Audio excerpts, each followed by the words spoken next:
Le concours 2 minutes pour convaincre continue. Je suis avec un nouveau candidat. Je suis avec Jean-Baptiste Aublin. Vous êtes à la tête de la société Montbagna. Vous n'êtes pas venu seul.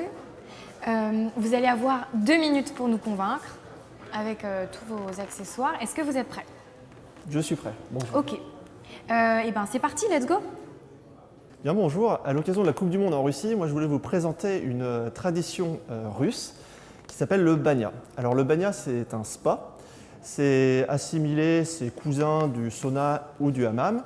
Mais ce qui est très important, c'est la vocation conviviale de ce spa, puisqu'on vient en famille, entre amis ou même entre collègues.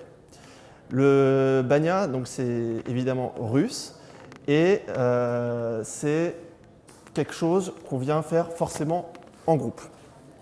Alors le banya, ça se présente toujours avec 3 pièces. Dans chaque module de banya, vous avez toujours 3 pièces. Une pièce chaude, qui est plus ou moins comme un sauna. Une pièce froide, qui pour ceux qui le souhaitent peuvent faire le choc thermique, avec un gros baquet d'eau froide.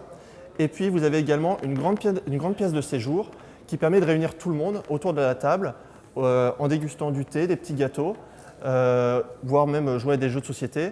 Et donc c'est un processus assez long, on y vient 2, 3, 4 heures, une demi-journée pour certains, et on navigue entre ces différentes pièces, entre le chaud, etc. Donc c'est un moment de détente, mais également, comme je le disais tout à l'heure, de convivialité. Alors ce qui est important, c'est qu'évidemment il y a quelques touches russes. Alors je vous ai rapporté quelques accessoires. Donc le plus important, c'est ce qu'on appelle l'événique. Alors l'événique, vous avez différentes essences. Ici on a du bouleau, ici on a du chêne, on peut avoir de l'eucalyptus. Et on utilise ça dans la pièce chaude, puisqu'on met beaucoup plus de vapeur que dans un sauna. Et cette vapeur qui va se trouver dans le haut de la pièce, on va l'utiliser grâce à ces véniques, donc ces branchages-là, pour les ramener sur les personnes et faire des massages de chaleur. C'est quelque chose de très insolite, indescriptible, surtout à la caméra. Mais en tout cas, c'est vraiment quelque chose de, comme le témoignent tous nos clients, vraiment très agréable et très sympathique. Vous avez un deuxième accessoire qu'on appelle le chapeau de banya.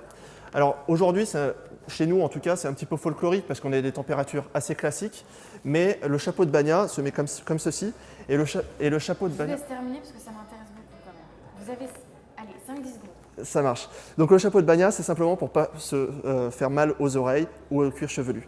Mon banya, c'est sur le pays de Fontainebleau, donc venez-y. On a beaucoup de clientèle parisienne ou même nationale ou internationale, mais venez sur le pays de Fontainebleau, c'est vraiment l'idéal. Ça a l'air super. En tout cas, merci beaucoup.